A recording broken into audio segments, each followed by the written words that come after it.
ಒಂಟಿಯಾಗಿ ವಾಸವಿದ್ದ ವೃದ್ಧೆಯ ಕೊಲೆ ಪ್ರಕರಣ ಇಡೀ ತುಮಕೂರನ್ನೇ ಬೆಚ್ಚಿ ಬೀಳಿಸಿತ್ತು. ಸಾವಿನ ಸುತ್ತ ಅನೇಕ ಅನುಮಾನಗಳು ಮೂಡಿದ್ವು.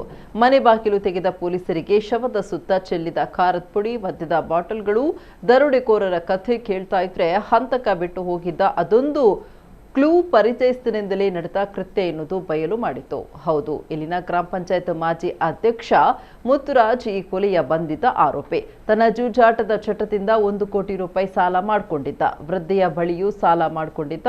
ಅದನ್ನ ಹಿಂದೆ ಕೊಡುವಂತೆ ಕೇಳಿದ್ದಕ್ಕೆ ವೃದ್ಧೆಯ ಮೇಲೆ ಹಲ್ಲೆಗೈದು ಆಕೆಯ ಚಿನ್ನಾಭರಣ ದರೋಡೆ ಮಾಡಿ ಸೀರೆಯಿಂದ ಕುತ್ತಿಗೆ ಬಿಗಿದು ಕೊಲೆ ಮಾಡಿದ್ದಾನೆ. ನಂತರ ದರೋಡೆಕೋರರ ಕೃತ್ಯದಂತೆ ಬಿಂಬಿಸಲು ಮನೆಯಲ್ಲಿ ಖಾರದ ಪುಡಿ ಎರಚಿ ರಸ್ತೆಯಲ್ಲಿ ಬಿದ್ದಿದ್ದ ಮದ್ಯದ ಬಾಟಲ್, ಗ್ಲಾಸ್ಗಳನ್ನಿಟ್ಟು ಕಥೆ ಸೃಷ್ಟಿಸಿ ಪರಾರಿಯಾಗಿದ್ದ.